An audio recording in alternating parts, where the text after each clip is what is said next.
This is Flop Culture.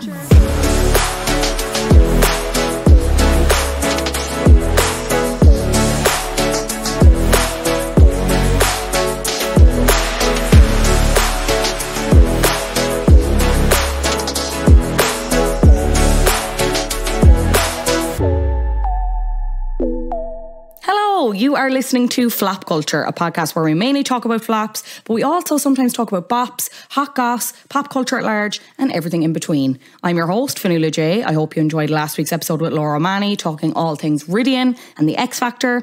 Today's episode is a sizable walk down memory lane, so we're going to skip the news and get straight into proceedings with this week's flop. Formerly Hollywood's Irish bad boy, Colin Farrell survived fame, addiction and revenge porn to become the two-time Golden Globe winning and now Oscar-nominated actor we see today. Joining me to talk about his journey to the top is journalist Dave Hanratty. Enjoy.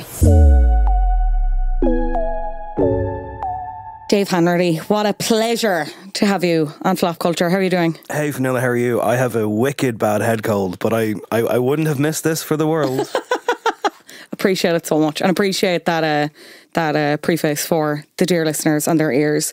I don't think I'd be podcasting if it wasn't for you, to be honest. You're one of the people, I think, that is responsible for... My phone's not off, so I'm not a good podcaster, clearly. But you are one of the people that I think I'm the reason I'm doing this. Meeting you and getting to listen to No Encore, and you invited me on to No Encore. So I just want to say thanks for that. And I'm so happy that you're here to talk about this. I don't know what to say. Get the hell out of town. That's a wild overcompliment, but thank you very much. That's a lovely thing to say. I think it's true. Okay, so what you're saying is I helped launch your media career. Okay, we'll pull that back slightly. Just do I get a kickback here? No, absolutely not. You do get the privilege of being on Flop Culture to talk about this very interesting, I suppose, point in time for a beloved actor. I think people are going to be a bit cross when they see the title of this, but I think, and having dug into it myself now with you, it makes perfect sense. So what did you pick? Colin Farrell is my choice for this. And honoured, by the way, to be here, I should say. And stuttering already because I'm so nervous. But here's the thing. It's intentionally provocative. People will see Colin Farrell and they be like fucking balling their fist like the Arthur meme, right? It's like, how dare you come for this man? We all love him. And it's like, yeah, we do. I absolutely adore him. And the whole point of this episode, hopefully, is to try and outline his career and how he was once positioned to be one thing, and then he's become something else, something I think much more interesting and lovable and important. But it wasn't always like that. I think a version of him flopped. But because of the flop, we got the great, great actor and human being, I hope, that we have today. He's a close family friend of mine as well. I don't know if I've said that to you. No. Well, when I say that, yeah, this is podcast lore. He went to... I get this wrong every single time, the family connection. Close then, is he? He went to college...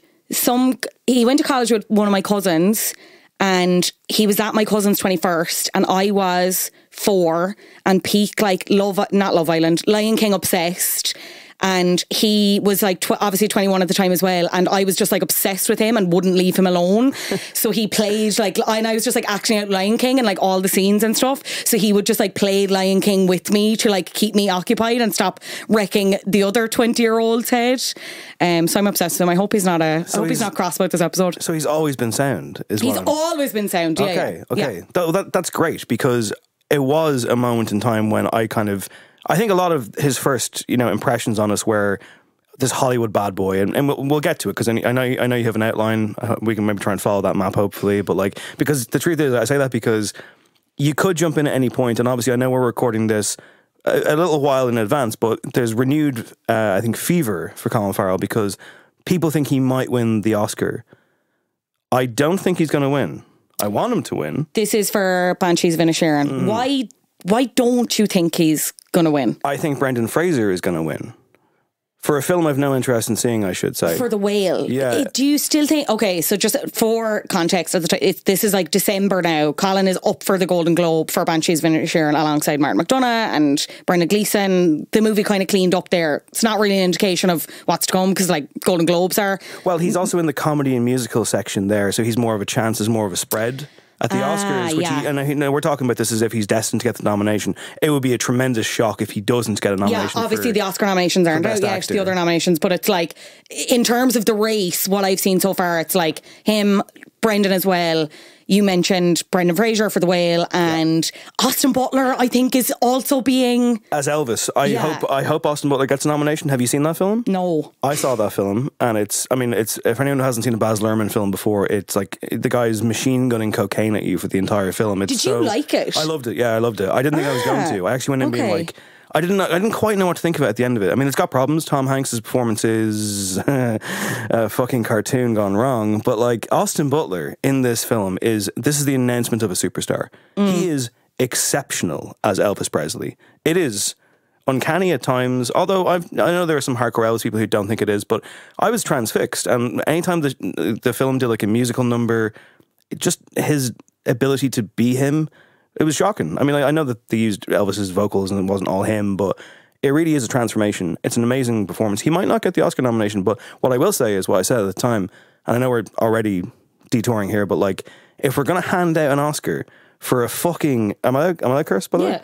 Dreadful Saturday Night Live impression of Freddie Mercury. If this guy doesn't get an Oscar nomination for playing Elvis and doing it so brilliantly.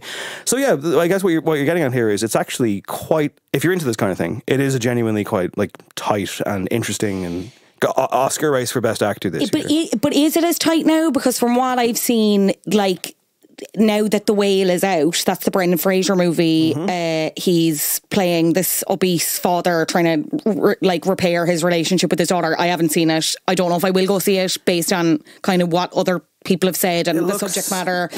But from what I've seen, the reviews actually haven't been that good now, and a lot of people are saying that it just doesn't live up to the hype at all. So does that not leave kind of a small opening for Colin and the lads? No, it's the story though, isn't it? And film wise, I mean, to me it looks like exploitative grief porn, and I don't really want any part of it. However, I might end up watching it because I'm a completionist, and I do like Darren Aronofsky, and one of the few people who thought that Mother was actually a really good film, even if it was the most on the nose thing you're ever going to see. But Brendan Fraser's comeback is a story. Hollywood loves a story. They love it. For example, he was nominated for the Golden Globes, even though the whole thing about Brendan Fraser is his career disappeared. Why?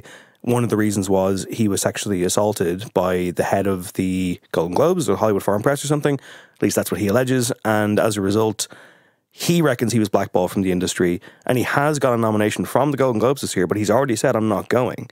And he said it brilliantly. He said, my mother didn't raise a hypocrite. And Brendan Fraser has been doing the comeback tour. He was on Kimmel there the other day, whatever. He's very nervous. He's a very nervous man. He's a very lovely Colin Farrell. There's similarities in terms of how they speak to people.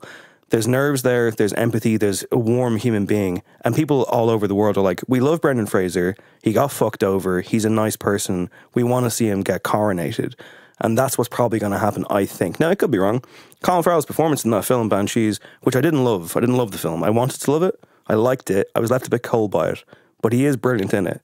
And it would also be a hell of a story because it would also cement the kind of thing that we're going to talk about here, where it's like he was once put up there as like cool, sexy action man. But now everyone's like, wait a minute, this is one of the best actors in the world. He just happens to look beautiful. He's also brilliant. He could do anything. And I think over the course of his career, yeah, there's been plenty of duds and plenty of weird things. And there's films that he himself does not even remember making, famously, because of his substance abuse issues that he's been very, very candid about.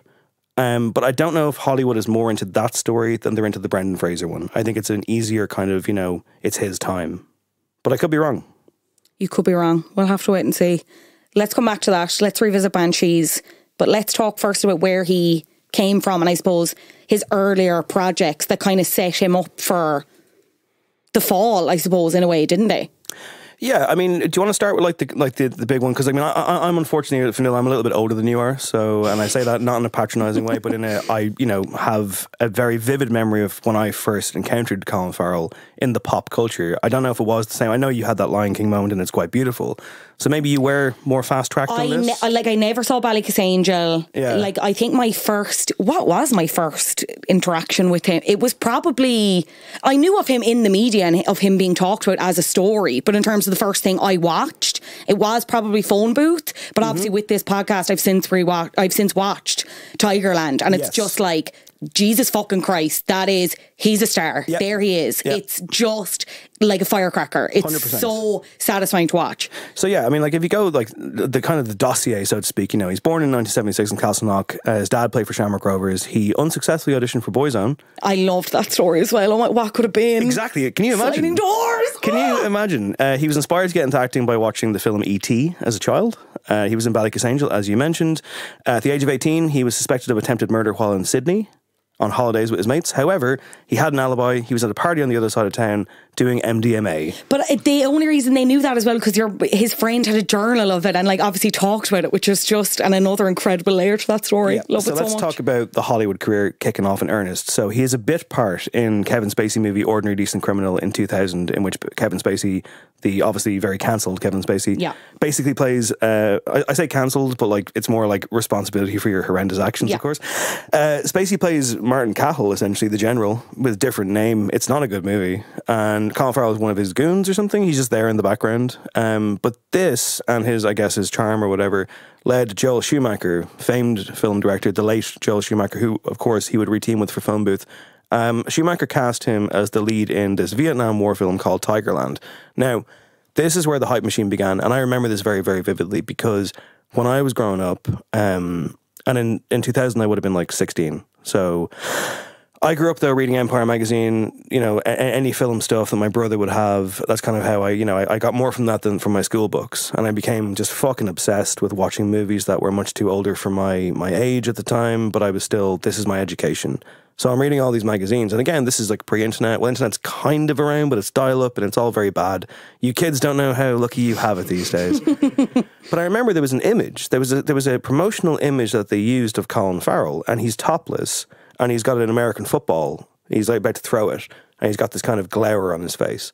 And it was like, it would pop up. I would see this same image pop up in like Empire magazine or in fucking, I don't know, was Heat magazine out then? But that kind of thing where it was just like, and some people would be like, Joel Schumacher taps unknown actor from Ireland to in his new indie film. And, you know, this guy's going to be a big deal.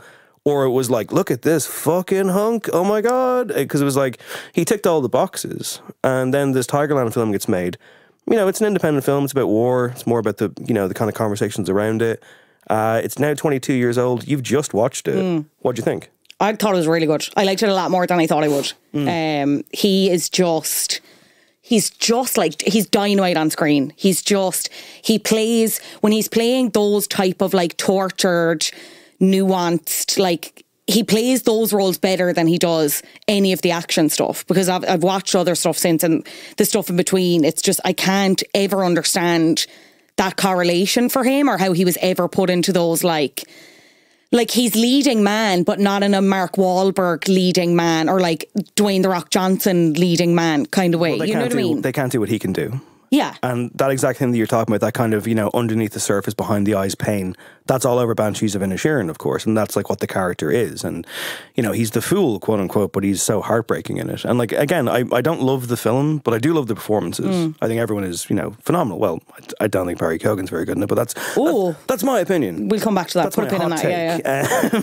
So anyway, the point is, right, Farrell gets fast-tracked on this now, essentially. He's in a couple of movies around this time that no one really watches, like American Outlaws and Heart's War. Heart's War was like this kind of military courtroom drama with him and Bruce Willis. And there's an amazing anecdote. I don't know if it's true. And if Colin Farrell is listening, hi, by the way. Second of all, maybe you can tell us if this is true. Supposedly, and this kind of hasn't aged well because Bruce Willis, who's in the film, has obviously had to retire recently because he has a condition. And there was talk for a while that Bruce Willis was making these kind of straight-to-DVD or video-on-demand movies in the last few years in which he'd have an earpiece on set because he couldn't remember his lines, and people were kind of mocking him for that when it leaked. But then, of course, it became a health issue, and it was like, oh no, now we feel bad about this. But Bruce Willis also would have a reputation back in the day when he was healthier of being maybe a bit of a curmudgeon. So I don't think this was a health thing. This might have just been a Bruce thing. This film is 2002, of course. Point is, apparently, there's a behind-the-scenes thing I read once. I don't know, I can't attribute it to anybody. I hope it's true. Supposedly they clashed. You know, young, hothead Colin Farrell and veteran, diehard man Bruce Willis. And apparently there was an exchange where, like, I think Bruce Willis was kind of like giving him grief over something, and Colin Farrell snapped back at him and he said something like, hey, you might want to get an early night. You got a fucking line to learn for tomorrow. And Bruce Willis apparently just like was like, yo, go fuck yourself. He may have said an Irish slur. I don't know. This is all obviously allegedly. I don't know if any of this happened, but it wouldn't surprise me. Point is, Farrell, maybe a bit of a confident man, and he's been kind of handed the keys to the kingdom because along comes Steven Spielberg and casts him as the second lead in Minority Report opposite Tom Cruise. Now, Top Gun Maverick this year, did you see it? Of course I did. Did you love it? Cried like a baby after, yeah. So good. So good. So good. I saw it 3 times. I fucking loved it. I love Tom Cruise, unironically. Whatever about his personal life, I don't care. I think he's the last great movie star. He's amazing. His fame waned a little bit, though, in recent years. It's kind of back up there now. But in 2002, he was still the biggest name out there. So for Colin Farrell to be in a Steven Spielberg film opposite Tom Cruise in the summer of 2002...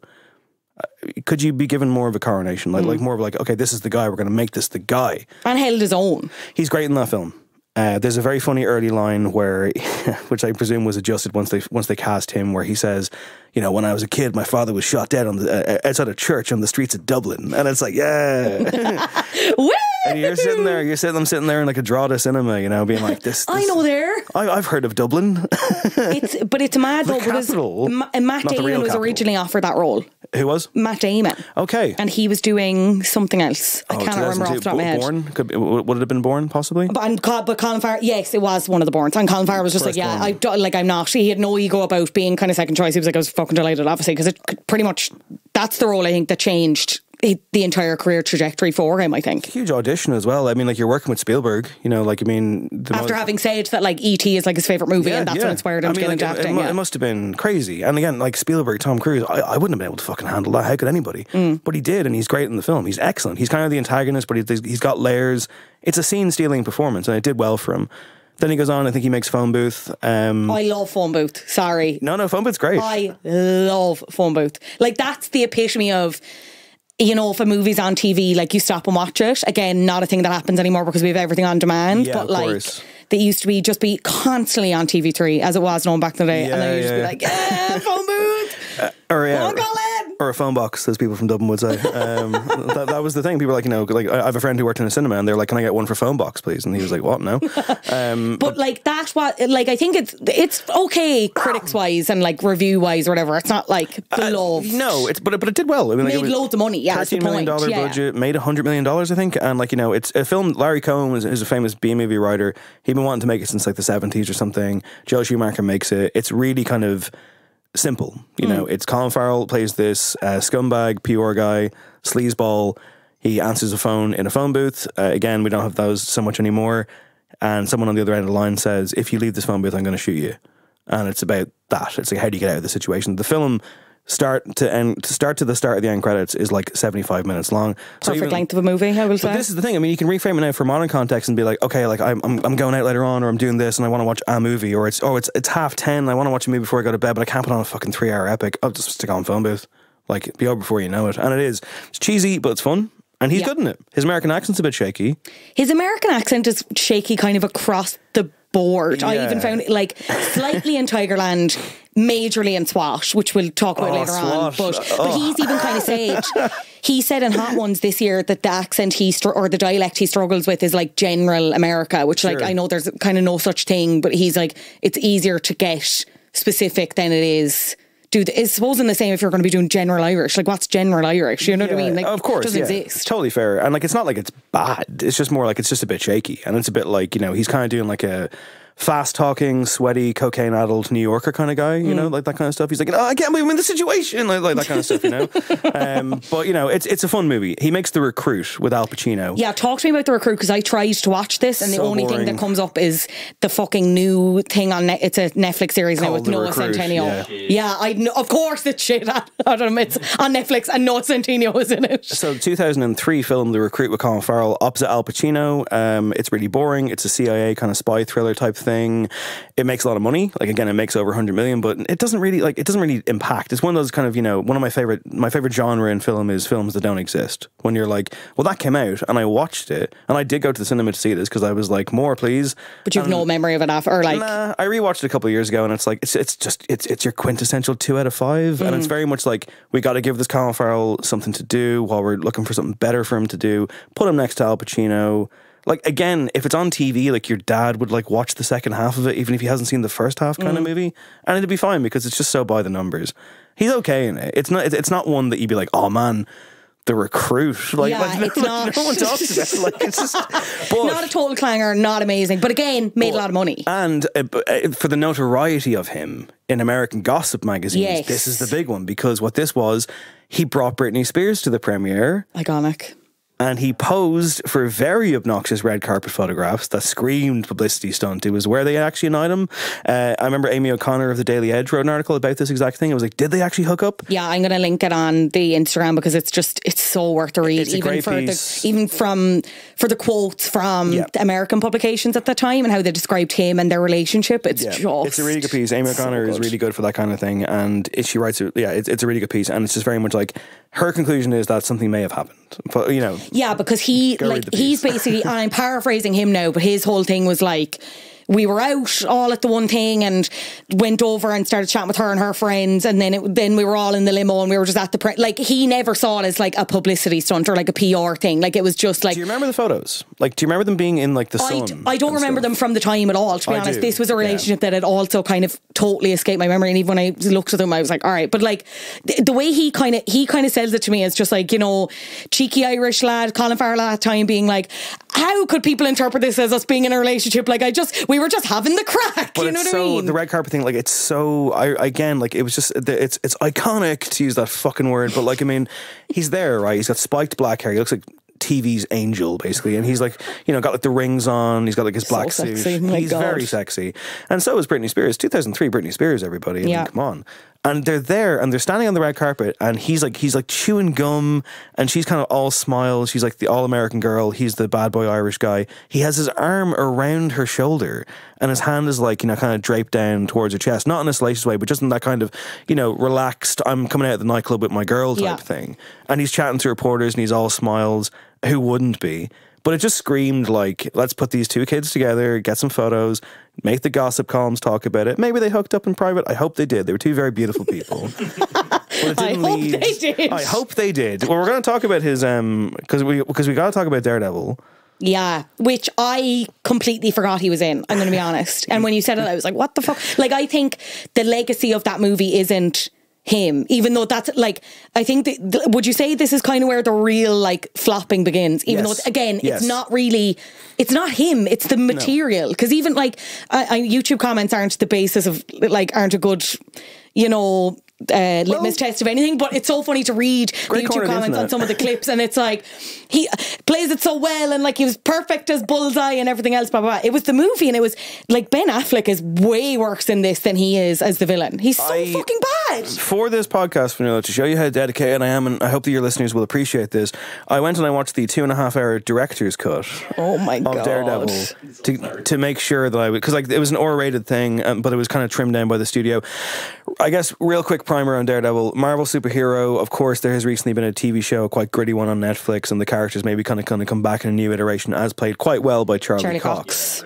He's a blind superhero. He's a lawyer by day. He's a superhero by night. He's a vigilante justice man. You know, it's ridiculous, but it's, you know, it's gritty, and it's New York. It's Hell's Kitchen. Like, it's all that kind of stuff, you know. But this was this kind of pop candy thing, which worked in places but didn't work in others. You get 2 Evanescence needle drops in this movie, which is fucking mental. You get this like montage of Jennifer Garner like doing her ninja workout to like Bring Me to Life by Evanescence, and it's just ridiculous. Colin Farrell plays Bullseye, who is a hitman, and he never misses. Like, he can throw anything at someone and it'll kill them. You know, he's the greatest marksman in the world. And he also is bald. People might recognise this from a different Colin Farrell film that came out around the time, which we'll get to in a moment. He's bald, he's got a moustache, and he's got a giant bullseye carved into his head. Yeah. And he's also Irish. Yeah. Like, it's never really explained. He just kind of pops up. He's like the secondary antagonist of the movie. He's having a lot of fun. He really is. Yeah. It's a ridiculous film. He's the only one who kind of knows what film he's in. Everyone else is all grim, dark, serious, and he's just this cartoon that pops up, killing people for fun. But the very first time he's introduced, right, he's in a bar, and House of Pain is playing because he's Irish, and he's playing darts while not looking at the dartboard while stinking a beer, and they all go into the bullseye. And then he doesn't say anything, but he demands money off some guy who's obviously lost a bet against him. Yeah.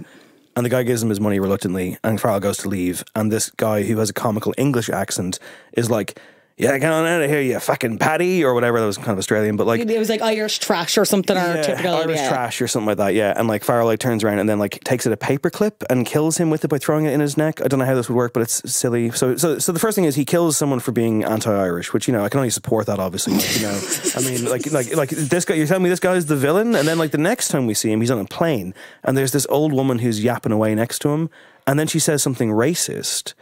And then he like gets a peanut, flicks it off the back of the chair in front of him, it goes into her throat and she chokes to death on it. And again, so he's murdered 2 racists. How's this the bad guy? But the best part is, right, the stewardess comes over and goes, can I get you anything, sir? And he looks like she's asleep. And then he literally just goes, more peanuts, please. And it's like, yeah. It's so... it's a bad movie, but it's kind of... it's a document, yeah. You make the great point in that there's a part of me that feels like if everyone had played it kind of the wink, wink, nudge, nudge in the way that he did, it would have been a totally different... I think it still would have been shite, obviously, you know what I mean? But it was just... Everything else was so laboured and like heavy-handed from the rest of them, whereas he was just like, I'm here, this is a laugh, this is the material I've been given. Also, like, shouts to the late Michael Clark Duncan, of course, people will know from The Green Mile. He plays the Kingpin, which was quite progressive casting at the time, and he's also kind of ramping up the cartoonish aspect just a little bit. But yeah, it's a mess. I think it's a noble failure. It's also crucial to say at this point, before we move on, it was a Marvel film at a time when Marvel did not have the cinematic universe established like it does now. Superhero films were still very much of a gamble if they weren't Batman. People didn't always turn out for them, and they were also looked down very, very sniffly by critics. I mean, you know, in some cases that they still should be. Like, a superhero film doesn't guarantee it's going to be good, but they've obviously gotten a lot more kind of, you know, pedigreed since then or whatever. But this was, yeah, it was a fascinating thing. And like, it did, I can't remember, did it do okay at the box office? I think it made 100 million more than its budget, but it was considered a bit of a flop. Yeah. It was like, you need to make a bit more money than that. There was no sequel in that No, it's the reputation precedes it, and the reputation is not. Farrell, like, I think he escaped, you know, fairly unscathed. Before we move on to some other stuff he had, because 2003 was a huge year for him, I have a couple of clips I want to play at this point, if I can. Of course, yeah. So let's play the first one, which is, so there was this show called Dinner for Five, which I found on YouTube. It aired on some, you know, independent channel in America. It never played over here, I don't think. And it's a really great idea. Jon Favreau, the director, who's also in Daredevil, what he did was, he did about 5 seasons of this. So what he'd do is he would get his Hollywood mates, essentially, 3 or 4 of them at a time. They'd go to a restaurant, they'd sit there for 2 hours, they'd have a meal, they'd drink, they'd have some cigars or whatever, and they would film it. And they would just chat. Basically, you know, he was inventing podcasting, essentially, ahead of his time. And it was really entertaining, and, you know, you get all these little kind of anecdotes. You know, it's fucking, there's some really good stuff in there, but it's very hard to find online. Colin Farrell's on the first episode because it's the cast of Daredevil, because Favreau's in it. So Favreau's there, Kevin Smith, the director, is there because he's got a cameo in the director's cut. Ben Affleck is there, Jennifer Garner is there, and there's a great moment where at one stage Jennifer Garner is looking at Ben Affleck with like awestruck love puppy eyes before they hooked up, and so you can see the seeds of it. But Colin Farrell, right? Colin Farrell is sitting at this table, and I want you to picture this. He has a Roy Keane shaved head, like complete buzz cut, like one blade or 0, whatever the fuck. He's got like his moustache going, his kind of goatee coming back in. He looks, he's like chain smoking at the table. He's down in whiskeys, and he is just like, this is the height of him going around Hollywood and just being the Hollywood bad boy. So I've got a clip here from the end of the episode in which Colin Farrell goes into this kind of monologue about what life was like for him at the time, and it's wild. It's more about like, that's why people cast people off, you know, like see them on TV shows or whatever. Or like Woody Allen does. Clint Eastwood, you know what I mean? Just sees tape, or, you know. I did the first audition I've done in fucking a year and a half, a week ago, and I shit my fucking eye. I nearly had to wear brown trousers into the fucking thing, man, because I was so nervous that I was going to scat all over the fucking audition room. And it was cool, because I had to deal with it, because I was like, good, Colin, you're fucking, as I said, Hollywood's hottest little what the fuck ever. Go in, learn your fucking lines, and deal with it, you know? It was fucking sweet, man. Was it great? Oh, it was great. I was so alive. What was it for? It was for a thing called Alexander the Great that Oliver Stone's doing, which I probably won't get, but it was cool. So you met Oliver Stone in there? Yeah. Yeah, man. He was fucking, you know, he's nuts.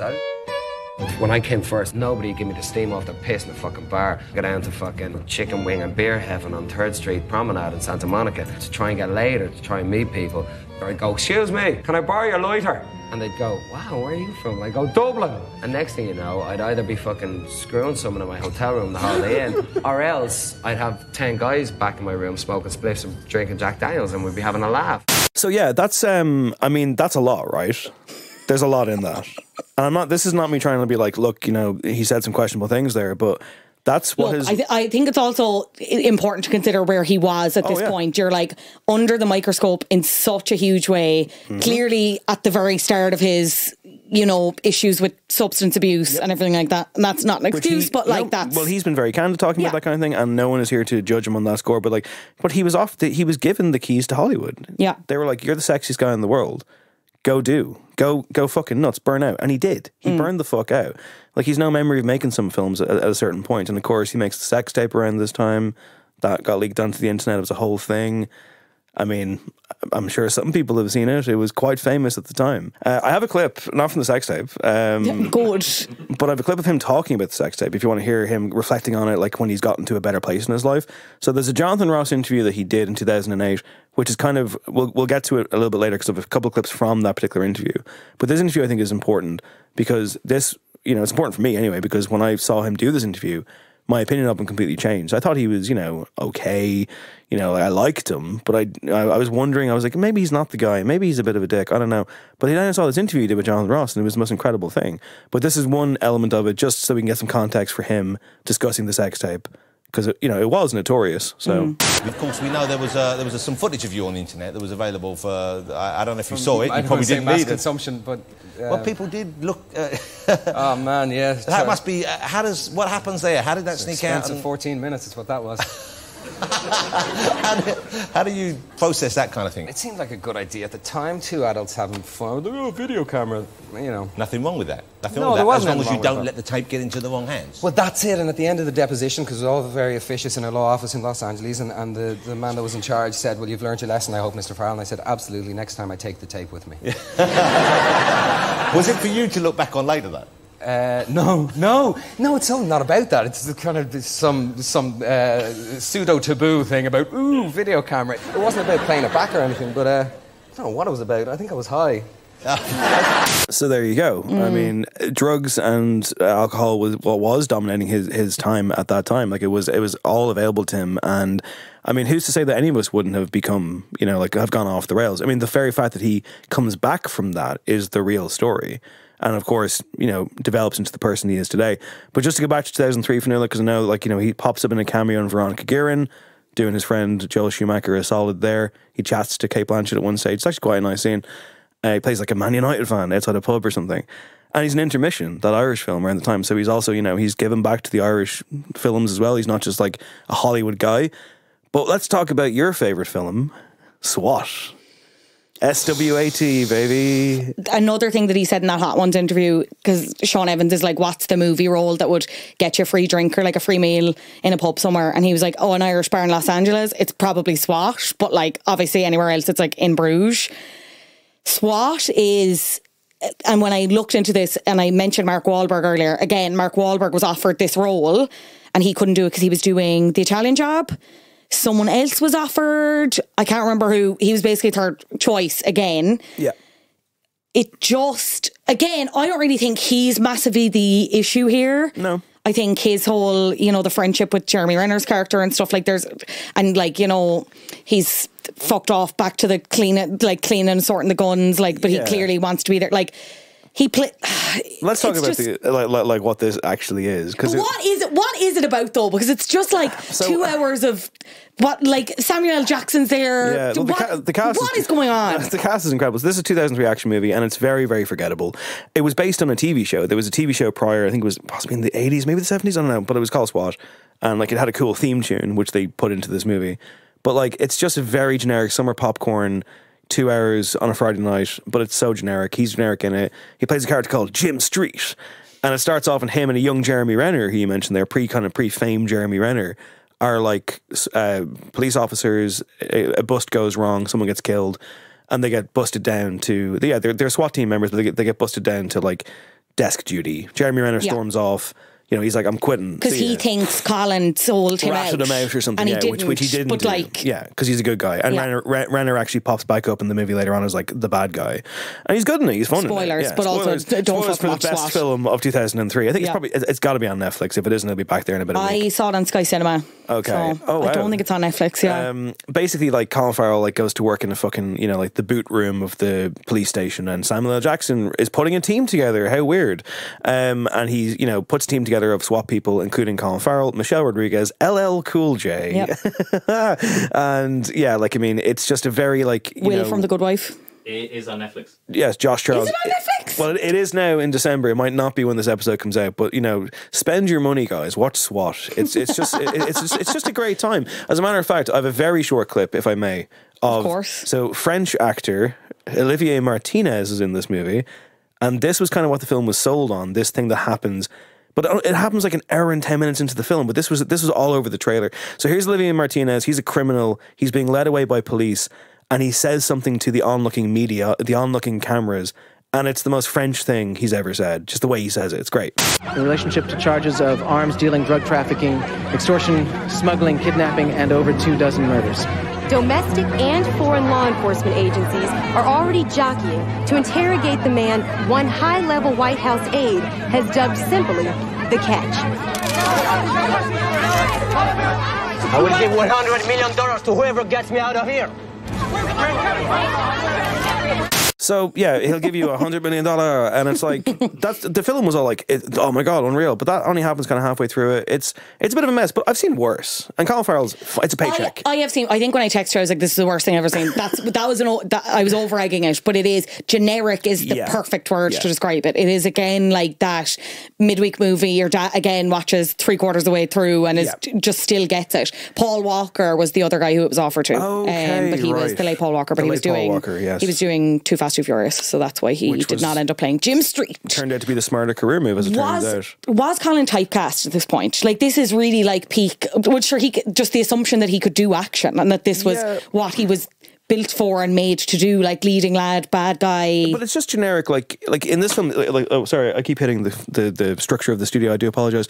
It's just very like good-looking white guy action movie. Like it's a cash grab for him. There's nothing to it. It's just like take the money, you know. And like, I think he was certainly at risk of being typecast. This did feel a bit like this is starting to stagnate now. I don't know if you're really going anywhere. And like the following year, he's in an indie film called A Home at the End of the World, which he got good credits for. Like really, Roger Ebert said he was astonishing in the movie, not least because the character is such a departure from everything he's done before. That's very hard to find a link for that legally, but I'm sure it's out there. So it's a real indie film, and it's it's not very well known. Again, it's called A Home at the End of the World. He's very good in it, and I think it was important for him to do that because he could have just done another SWAT movie, not an actual SWAT 2, because nobody wanted that, but he could have just been like, I'll just do another general boring action thing.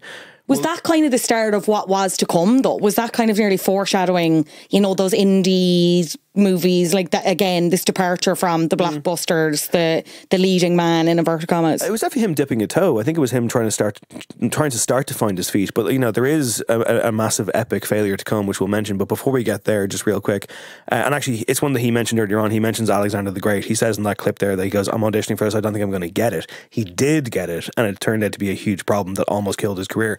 But we'll get to that in a moment. If I may indulge you with one more clip. Mm-hmm. Because you mentioned Jeremy Renner. Jeremy Renner's in SWAT, and you know, they play these characters that are friends at the start and then they become enemies. So Jeremy Renner would go on to receive an Oscar nomination for The Hurt Locker in 2008. And that's when the film came out. I think it's a really good film. I think he's great in it. It won Best Picture, but he didn't win Best Actor, but he was up for it. And this was around the time. Now, the Oscars, of course, as everybody knows, is like the ultimate industry piss up. You know, it's so backslapping and ridiculous, but we're still drawn to it. Now, I know the ratings are down and like the TikTok generation don't give a fuck about it, but you know, it's still quite notorious in Hollywood. And they did this thing, you know, they're always doing these ridiculous things, but they did this thing for a couple of years that even they themselves realized this is too indulgent, we got to stop doing this. But what they did was, so for example, like, let's say you're up for Best Actress, which you of course will be someday, Fionnuala, we know this. I can't wait. What they would do is they would have 5 actors, like peers of these people, maybe they'd worked with them before, and they'd come out on stage and do a little intro for the person sitting in the seat. And it was so, like, just masturbatory. Yeah. You had, like, Tim Robbins was there for Morgan Freeman. Morgan Freeman was up for Invictus, I think it was. And Tim Robbins was like, what can we possibly say that we haven't already said about this titan of the industry, Morgan Freeman? And everyone's like, hey, you know, like Michelle Pfeiffer was there for Jeff Bridges. He would go on to win it for Crazy Heart. Vera Farmiga was on the stage. I think someone else, Michael Douglas maybe. But the point I'm making here is Colin Farrell was chosen to do the intro for Jeremy Renner. And Colin Farrell is on the stage and he's the last one to go, which is perfect because they couldn't have planned this. But he's coming after these 4 really portentous, over-the-top, written, you know, like reading the cue cards, like, you're a god of the industry, all this kind of bollocks, you know. And Colin Farrell goes last. And you're going to hear it in his voice here. He's quite nervous on the stage. His voice is kind of quavering.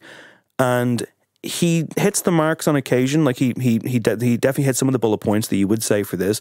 But it's a very human moment. And at the end of it, you're going to hear in the clip, there's a beautiful, beautiful moment at the end of it where he just kind of abandons it completely, clasps his hands together and looks down at Jeremy Renner and gives him a big smile and says, yeah, good luck, Jeremy. It's just a nice little moment that no one else did. So let's take a listen to that. I was fortunate to get to know Jeremy during a film we did together called SWAT. And we had some good times both on and off the set, including that trip to Mexico, man, which I wish I remembered more of. But I'll never forget sharing a bed with you that one night. I think we actually shared a pillow. And before any rumors start, you should know that all it was spooning. Even though SWAT was a down-the-line action film, 2 things were obvious working with Jeremy even then. It was your raw talent, man, and your kindness and your generosity to those around you, regardless of their station. It was an absolute inspiration. Your nominated performance was such a delight for me to watch. After a nearly 20-year career, to see you get the chance to do a level film and tackle a depth of character that complemented your abilities so, well, it just felt right.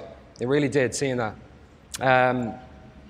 Your work gloriously avoided political persuasion, which for me was lovely, because it wasn't left or right, it was just one man. It was beautiful. It was alive, it was honest, and it's my honor to say this nomination is so well deserved, brother. And yeah, good luck, Jeremy.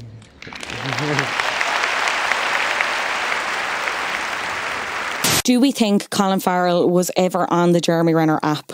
Oh, wow. I hope so. No, that is so sweet. I'd melt. It encapsulates... I'd melt in my seat. Everything about, like, he's so genuine, to a fault, I think, as we've seen from, like, previous clips or whatever. Yeah. Yes. But I think that's... he's so just... He's always had it. He's always had it. And I just wonder what was going on around this time and this year and going on to this next film that we're going to talk about. Yeah, well, I mean, obviously that clip does come from like 4 years later from where we are in our timeline now, but I just wanted to throw it in there because I think it is, as you say, a good example of his humanity, but it's also clear that like Hollywood is scared by that. Like, they're like, we don't know what this is. Like, you're vulnerable. Like, you hear his voice, you know, like, I mean, like, he sounds like he's, you know, like in school, like reading it, like he's just a bit scared. And like, he's like that. Like, there was another thing where he was at the Globes once and he did this kind of interview backstage and he was constantly fidgeting and scratching his hand behind his head and he was talking like I'm kind of talking now, a bit motor-mouthy. And everyone was like, he's on coke, he's back on coke. And he was like, no, he's not, he's just nervous. Like, you can be an actor, you can be a Hollywood star, but still be fucking nervous in a room full of people. Yeah. And he is, like, because he's a genuine guy. But yes, back to 2004 and the film that basically almost killed his career. I thought this was really interesting because when you'd said this first about doing Colin Farrell and this period in his life, I was like, oh yeah, of course, obviously, because Alexander, because even like I remember like the discussion around that at the time was fucking huge. And then when I actually kind of wrote out this outline and dug into it a bit more, I was like, I mean, like, I don't know, like this was the only real kind of big thing, but the more we've kind of dug into this before, it was just like this was... Yeah, you were a little bit skeptical when I suggested doing this. Now, in fairness, you were afraid that I was going to pick professional wrestling or new metal? And I said, no, Yeah. I'm going to sidestep you, and I'm going to go with Colin Farrell, and I think it's a good one. Now, what can you tell people about Alexander the Great? Like, because I feel like some people won't have heard of this film. So it's Oliver Stone, and it's obviously telling the story of Alexander the Great. From what I remember of the discussion at the time, it was just that it was like everything about it was kind of naff. Yeah. Like His hair. Describe his hair.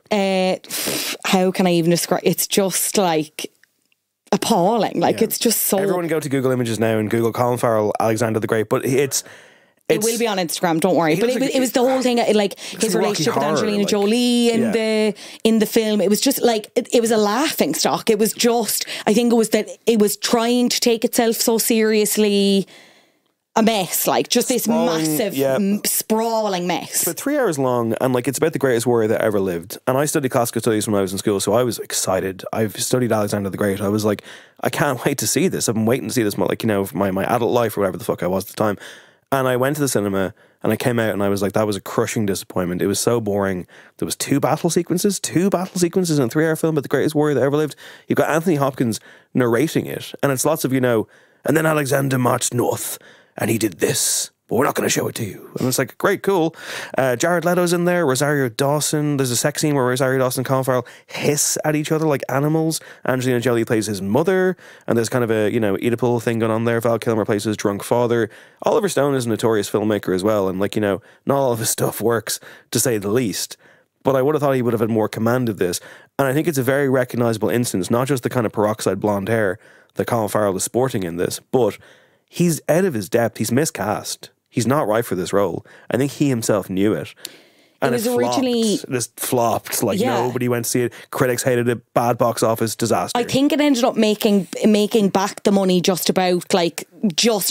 Yeah. But this was meant to be. Sorry, this is meant to be like the new Gladiator. Yeah. You know. But it was Val Kilmer was actually supposed to be Alexander, but it just took Oliver Stone so long to get his shit together that he'd obviously aged out at that point. Yeah. And Val Kilmer kind of blamed Colin Farrell for it. Now, I think he was kind of saying this half tongue-in-cheek, half not, about the fact that he was trying to give him advice. And big reputation for being difficult on set. Exactly, but Val was like, oh, sure, like I'd studied it so much and I was trying to give him advice and Colin Farrell wasn't really listening to me and stuff. I'm heavily paraphrasing, but that's essentially what he was trying to say. Well, I can understand Colin Farrell being like, no, I've got my way of doing this and I respect you as an actor, Val Kilmer, but like, leave me alone. Yeah. And that probably, how could that help you? Like, have you watched because there's been like 8 director's cuts of this since. So there was a different version that it was like actually shorter than the original and it was a bit tighter, and then there was like the kind of final director's cut that ended up, it was like over 200 minutes long, however that is in hours.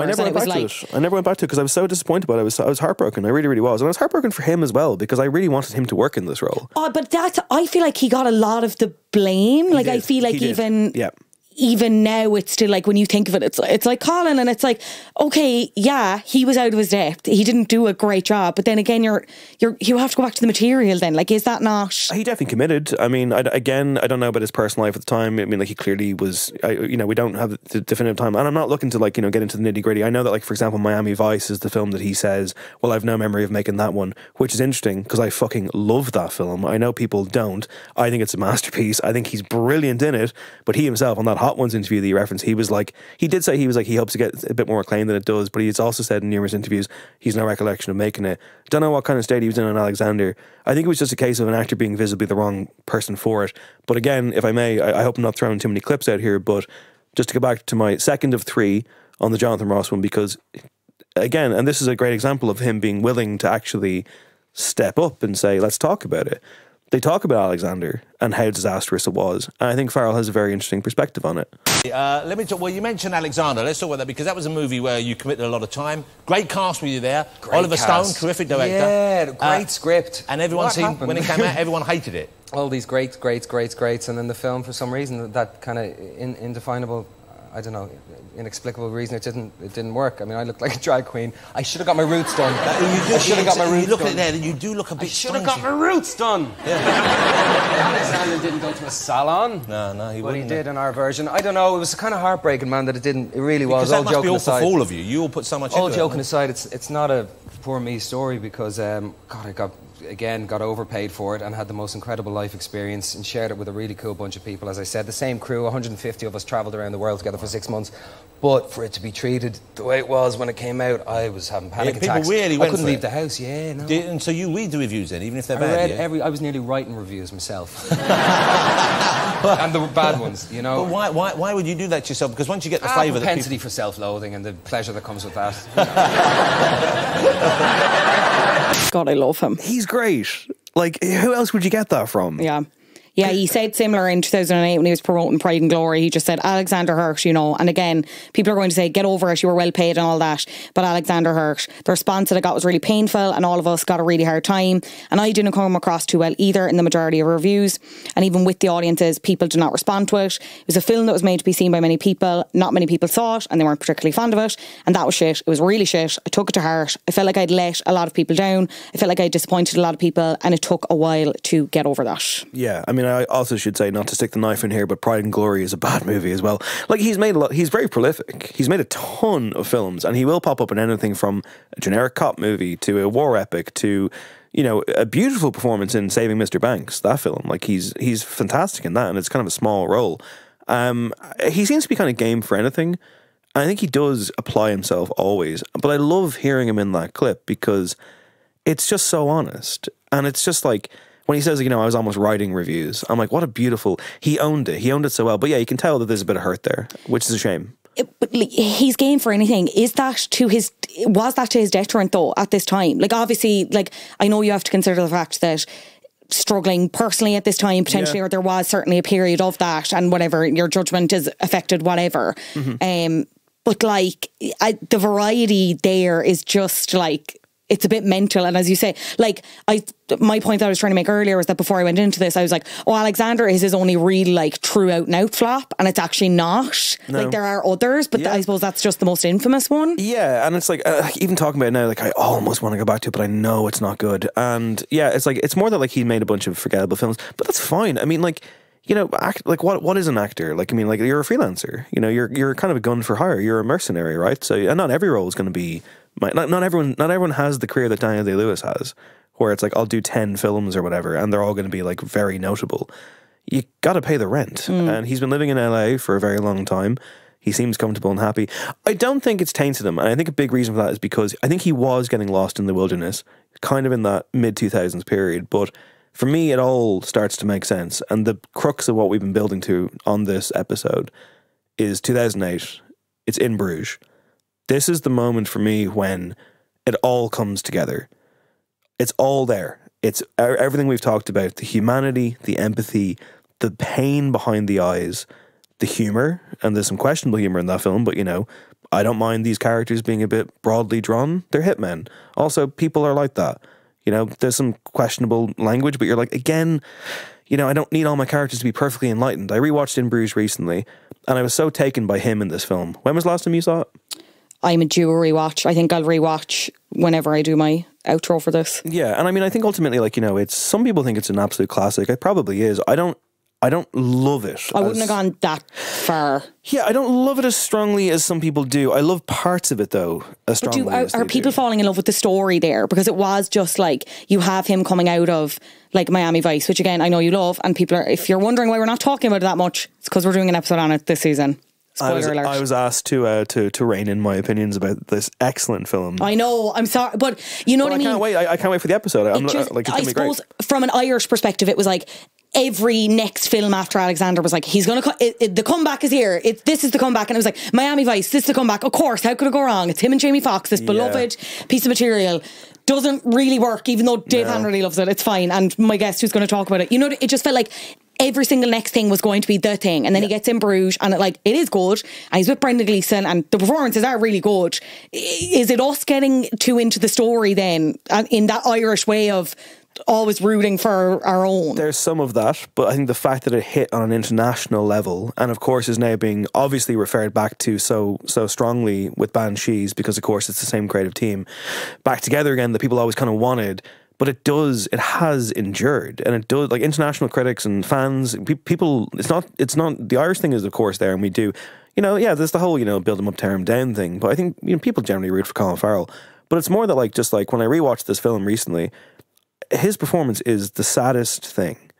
His character, like, I mean, I'm sure people have seen this film, and if you haven't, maybe mild spoiler alerts here or whatever, but like, his character is doomed. And that's what it's about, you know. And like, it's like the McDonough brothers and, you know, whatever. Not all their stuff works for me, and it can be very written and it can be very over the top. And, you know, even in a film like, say, Seven Psychopaths, which is clearly like 20 years too late. It's such a Pulp Fiction knockoff. But Farrell's he's okay in it. Like, he doesn't have a lot to do. But like, he's the analog for the writer. But in Bruges, he plays this pained, broken man who's rough around the edges and is absolutely doomed. And his eyes are almost always on the verge of tears. And there's moments in this film which completely break my fucking heart. And Gleeson's amazing with him as well. They're such a great duo. It's obviously very different than it is in Banshees, but like, there's a scene later on in the film when Colin Farrell's going to kill himself and Brendan Gleeson's going to kill him, you know, because he has to. Spoilers. And he like sees that he's going to kill himself and he runs over and stops him, and they have this conversation, and Colin Farrell's character has done something horrible. You kill a little boy. That's the whole point of the film. Sorry, you know, it's been out fucking 14 years, 15 years. It's fine. You just said spoilers as well. You should have seen it by now. Yeah. But there's this amazing moment where like Colin Farrell is bawling and he's just like completely destroyed by guilt, and he says, "I killed a little boy. I killed a little boy." And Brendan Gleeson's like, "Well, then save the next little boy." And it's devastating, and they're so good in it, and it's great, and it's just like, the character is probably reprehensible. He says fucked up things. He treats people horrifically. He killed a little fucking kid. But at the end of the film, you desperately don't want him to die. And that's Colin Farrell. I don't know if another actor could have done it.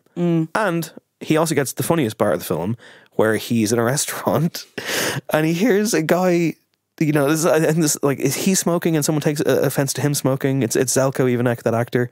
And Colin Farrell thinks he's American. It turns out later he's Canadian, which ruins it for him. But he gets up and he like sparks him out with a punch, and he goes, "That's for John Lennon, you Yankee fucking cunt." And it's magnificent. So this is all the music coming together. This is all the notes. This is his masterpiece in terms of like, this announces a different Colin Farrell to the world. One that the world, critics and whatever, box office doesn't matter anymore. He's not the recruit anymore. He's not Daredevil's villain. He's not in Phone Booth. He's not opposite Tom Cruise in Minority Report. Not that he can't do these things, because of course he's in the fucking Batman recently and he's great in it. He's an actor, but maybe by distinction not a movie star in the way that you mentioned Tom Cruise earlier. That's the closest kind of. And I know you love Tom Cruise. I love Tom Cruise, yeah. But that's completely fine. Like this is where Colin Farrell finds himself, I think, in my opinion, as a truly great actor. And since then, I think it's been an upward trajectory, even when he's doing, you know, side stuff and like Horrible Bosses or whatever. I mean, it doesn't matter. He's so good in Horrible Bosses. I forgot he was in that. Yeah, but he's very funny. Like he's a very funny actor, and like popping up in like the Fright Night remake, which is not great, but he's having fun in it. But he's capable of this incredible pathos. He's an actor's actor, and that's what we're seeing now. I mean, I know it's been memed to that because it's quite funny, that thing that everyone was doing with him playing the music off the phone. But that interview he did with Jamie Lee Curtis, I don't know if you watched that one, the Variety thing. Actors on Actors, I'll link it in the show notes. It's just beautiful, and like they had met before. They'd worked on the Special Olympics together. That's another thing about his character. He does an awful lot for charity, but he doesn't want to necessarily be recognised for it. Yeah, he seems like a good fucking guy, and you can tell right now with this Banshees moment that we're in. I'd love to see him win the Oscar. Maybe he will. I don't think he will, but maybe he will. But people want him to. His peers want him to. His colleagues want him to. The fans want him to. Because it would be the culmination of a great story. And again, given the state that he was in the mid-2000s, we could have lost this man. We could have lost him completely. Not just his career. And I love him. I've never met him. I don't know him. But I think he'd be a warm guy. I think he'd give you a fucking hug. I think he'd give you the time of day. And as an actor, from In Bruges onwards, and like we meant, like it was always there, Tigerland. Like, you know, it's not like he suddenly just became a good actor overnight, but he became a great one on this movie.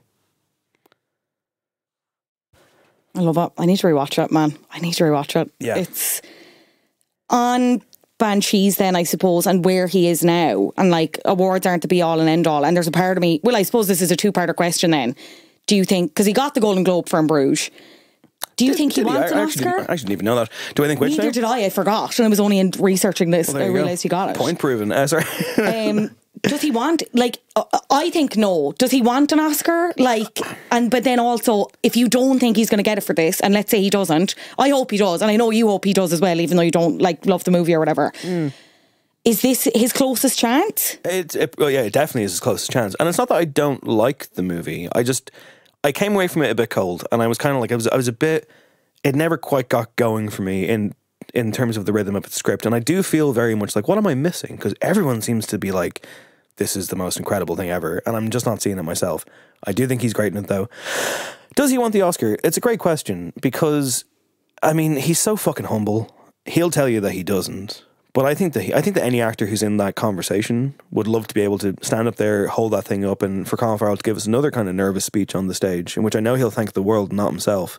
But like, I remember Tim Roth, the actor Tim Roth. He was nominated for Best Supporting Actor for Rob Roy back in the day, a fairly not great Braveheart wannabe with Liam Neeson, and he was the villain. He was good in it. And he's talked about it a couple of times, and he said before that, you know, on the night of the Oscars, he's like, it's all completely surreal. It's all very weird how the building operates and just the way it is. He said, I tried to tell myself I didn't want it, but when I was sitting there, I wanted it. I did. You do want it. He said, you do want it. So the royal kind of you. So I think actors would like to have the recognition. Just on Tim Roth as well, just on the Oscars real quick. He tells a great one as well on one of those kind of like, you know, GQ iconic roles things, where he said that on the night of the Oscars he didn't win, and he said that he was sitting there, and when his category came up, Samuel L. Jackson was sitting behind Tim Roth, and I assume they're all, you know, in the Tarantino kind of stable, and he said that when his category was being announced, Samuel L. Jackson leaned over to him and he goes, "Tim, when you lose," he goes, "when you lose," he goes, "I want you to look into the camera and let out like a motherfucker," you know. And Tim Roth was just like so shaken by this that like when he did lose, he forgot to do that. But I was like, Samuel L. Jackson, the balls on that man. I think actors want to win Oscars, yeah, for sure. I mean, some people maybe not, but even like the aforementioned Daniel Day-Lewis, you could tell it meant a lot to him. And it would be lovely. It would be a lovely, beautiful thing. I hope someone wins. I hope Kerry Condon wins an Oscar for it. She's brilliant in that film. It annoyed me so much how left out of the conversation she was before. Before I just felt like everyone was talking about Farrell Brendan and Colin, which I get. And they've both been putting her in the conversation, though. They're continually bringing her up.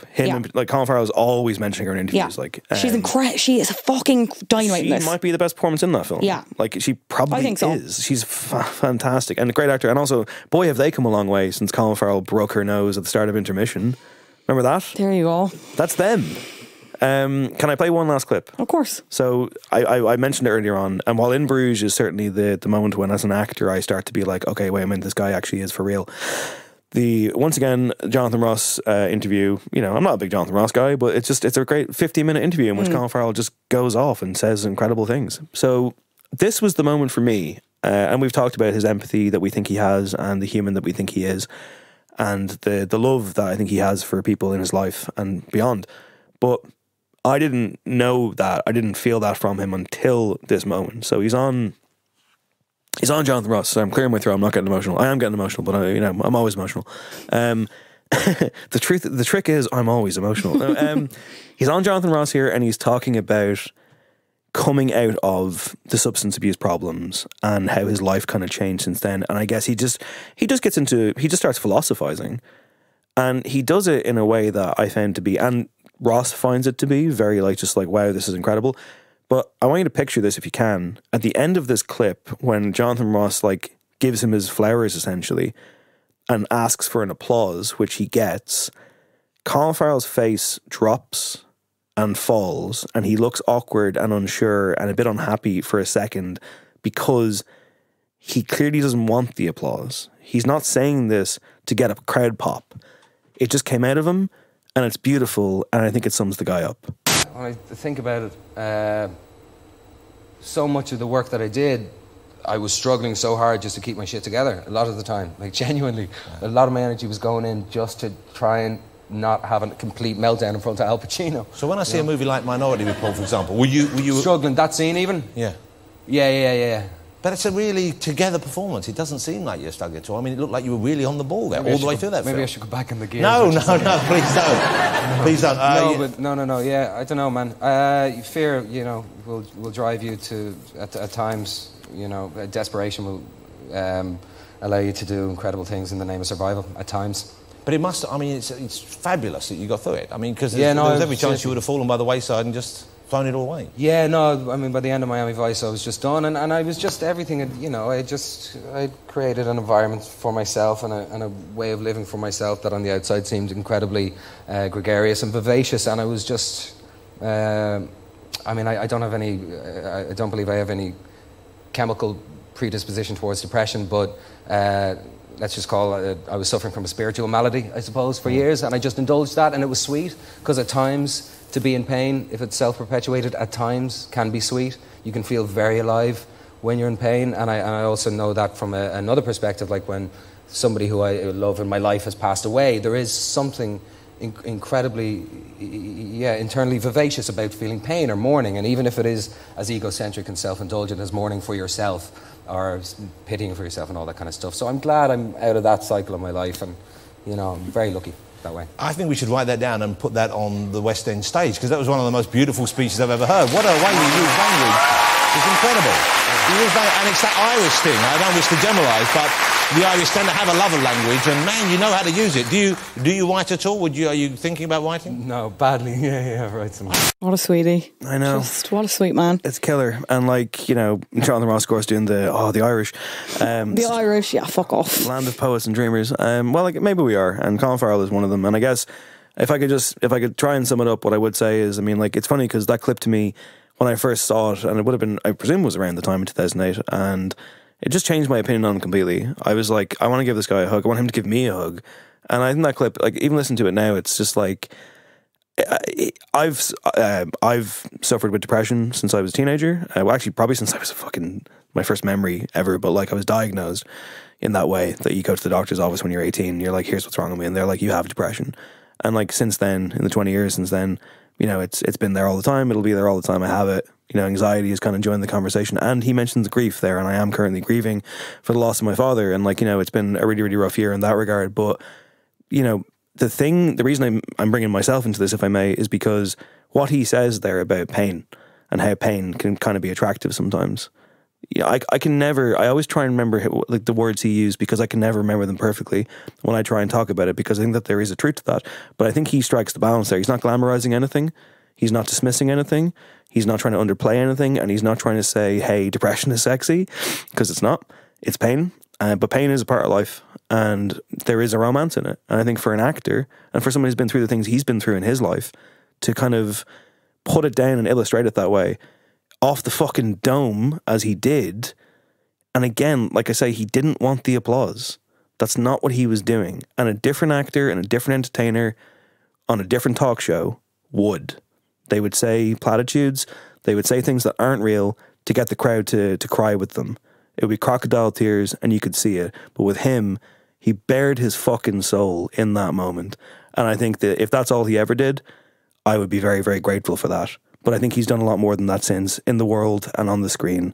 And I love the guy. I think he's an important person. And so what I'm trying to say with this episode is the Hollywood machine version of Colin Farrell that they tried to make, and it gave him his career, but they tried to make the Hollywood machine version of him.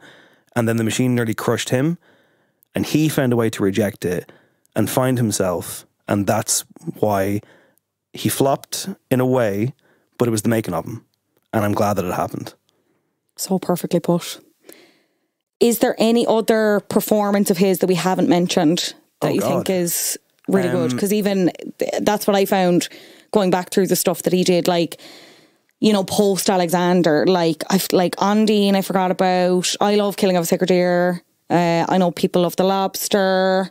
After Yang I haven't seen, but I really want to. Yeah. I was ferociously scrambling there just to, like, because I didn't write any more down. After Yang, I think, is the one that I would pick for now anyway. It's a film from 2022. It didn't get much of a wide release. And also, what a year he had in 2022, by the way. He's the Penguin in the Batman, and he looks unrecognisable, and he's great, and he's the only piece of levity in that film. I really need the TV show to be good. I think it will be, but I think it will be. I don't think he would do it if it wasn't going to be. The triumphant return to TV after, we didn't mention True Detective season 2, which everyone hates, and I think he's really good in, and I think it's nowhere near as bad as people say it is. I think someone is going to do that for a flop as well. I don't know. He's fucking very good in it, though. You can come back if you want, if I don't have anyone else. After Yang is a film that came out. It's by a director called Coconata, who also made a film called Columbus, which is really, really beautiful. And the actress Haley Lou Richardson is in both of these movies. After Yang Yang is about a family. It's kind of set in like a nondescript version of the future, like where there's an android. The family has an android, and the android dies essentially, and they have a young child as well. And it's about him and his wife, played by Jodie Turner-Smith, I believe. Yeah. And they are trying to come to terms with it, and it's about love, and it's about loss, and it's about grief, and it's about mortality. And again, I watched it in the months removed from my father passing away, and it obviously hit me like a ton of bricks, as so much stuff this year has. The Quiet Girl, have you seen that? No. The ending, woof.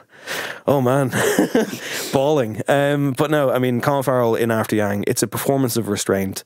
It's one that I don't think that the Colin Farrell of, say, 2003, 2004 could have possibly done, because it is that life under the collar thing.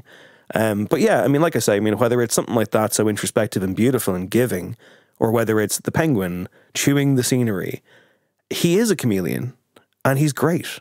I can't say enough about him. But he also has made some bad movies, because of course he has. Who hasn't? But I think, I'm just drawn to him. I think if he's in a movie, I'll probably watch it. Do you know what I forgot he was in, and he was so fucking good in? Widows. Yeah, that's not a good movie. I like Widows. I like Widows, whatever. I thought it was terrible. Did you? Yeah, I hated it. Yeah, I thought it was awful. I thought it was good. I also didn't need it to open up with Liam Neeson tonguing Viola Davis. Like, I was like, cool. Look, that's a personal preference, I suppose. Who wouldn't want to be tongued by Liam Neeson? But ultimately... I actually wouldn't, but... yeah, no, I thought that film was... I'm not a big Steve McQueen guy, but Farrell's good in it, yeah. He's solid in that movie, I suppose.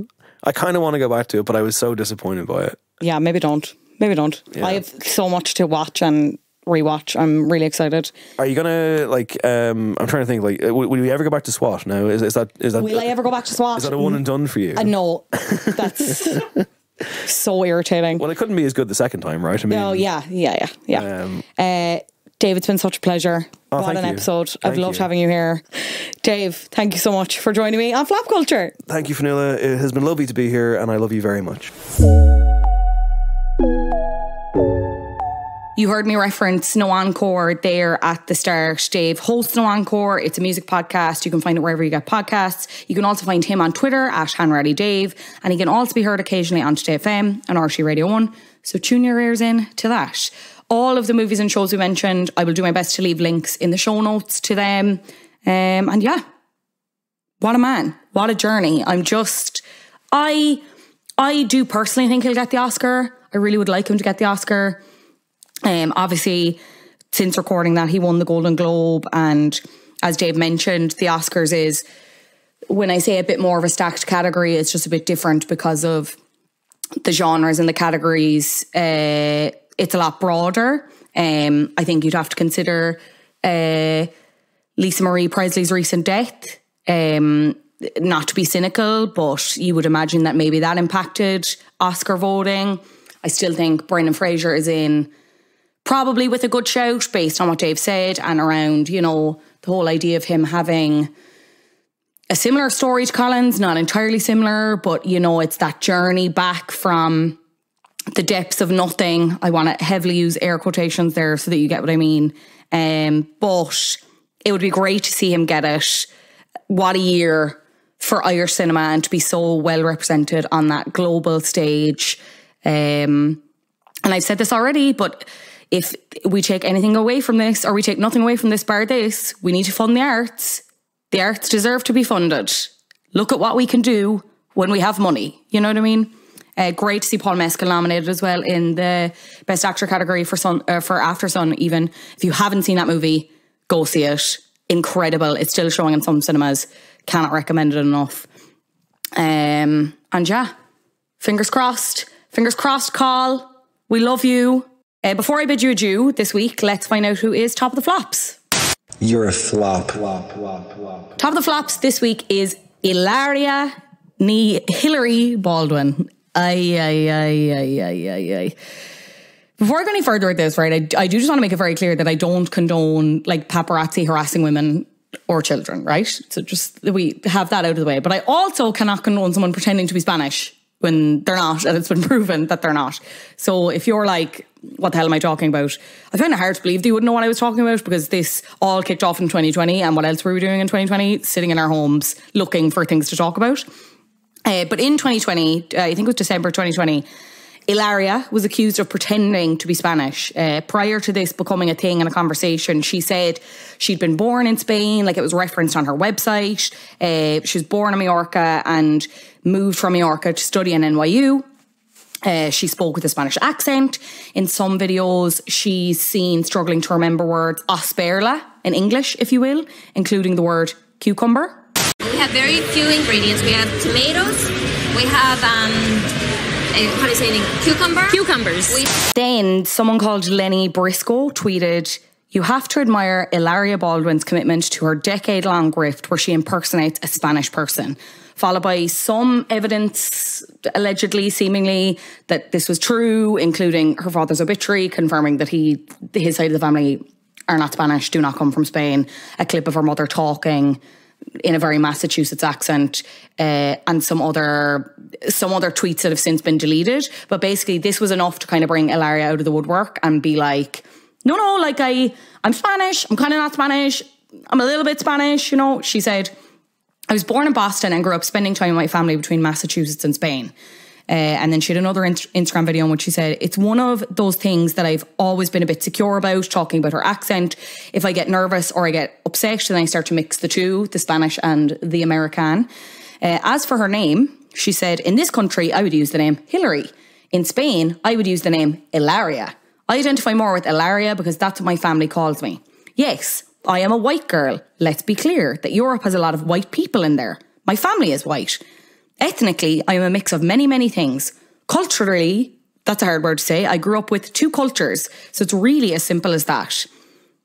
People were very critical of this, rightly so, her essentially like cosplaying as an immigrant. And then the rest of us found it like hilarious, if you will, including me. And then obviously we had the news last week that her husband, Alec Baldwin, is going to be charged with 2 counts of involuntary manslaughter after accidentally shooting and killing cinematographer Helena Hutchins on the set of Rust in 2021. So obviously there's a lot of coverage around this. Paparazzi are following them, kind of taking photos, looking for their statements. But that led to this confrontation between the paparazzi and Ilaria. You guys can all stay away. Respect the space. Hillary, all these charges fail. No, I'm going to tell you what I'm going to say. You're not going to ask me questions. I'm going to tell you. Got it. Okay? I want you guys to realize that we have 7 kids. And you being here to escort them to school and to be there when they come home is not good. So on a human level, you guys know I'm not going to say anything to you. You know that. So please, leave my family in peace and let this all play out. Okay? So let my kids come home and you stay away from them. Because they ask me, "Mommy, what are these people doing?" And it's a very hard thing as a mom to try to explain. So please, go home. Because I'm not going to say anything and Alec is not going to say anything. Ilaria, come to Ireland if you need a break, babe. I've so many great sites to show you. Henry Street, Il 16, Il 16. Oh, celebrities, they're just like us, eh? Thank you so much for listening. We are flapculture_pod on Instagram and TikTok. Come follow us for more over there. And you can get in touch, as always, at flapculture@gmail.com. You can rate the show 5 stars on Apple Podcasts. And if you do so, you'll get a personalised bop or flop recommendation. And you can also leave a 5-star review on Spotify. This podcast has been edited by Adam Shanahan. Artwork, as always, by the lovely Brian Lambert. I'll talk to you next week. Bye.